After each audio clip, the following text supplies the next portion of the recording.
What do you think shifted that allowed yourself to give yourself the permission to start being playful or being creative at this stage in your life?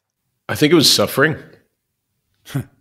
I think it was really just some deep sense within me that the way I was living my life there wasn't fulfilling me.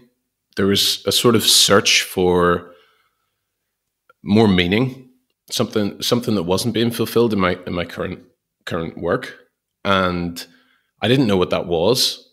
And I think it got to the point where I felt like I could only be this one thing. I could only be this one way, and then that to me felt very like asphyxiating, quite suffocating. And then I started to suffer from that.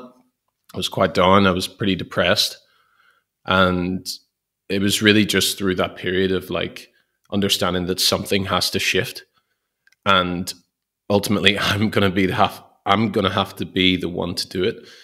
That really kind of then allowed me to give me the energy to push through and try to do something different, basically, I think.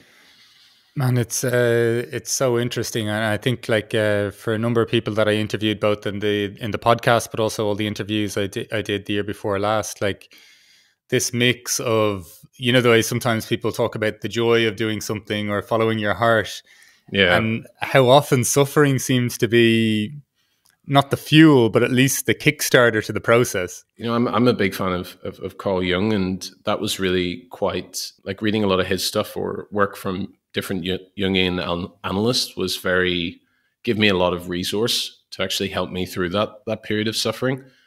Talking about like what your soul wants. Is your soul actually nourished in what you're doing? And for me, largely that answer was no.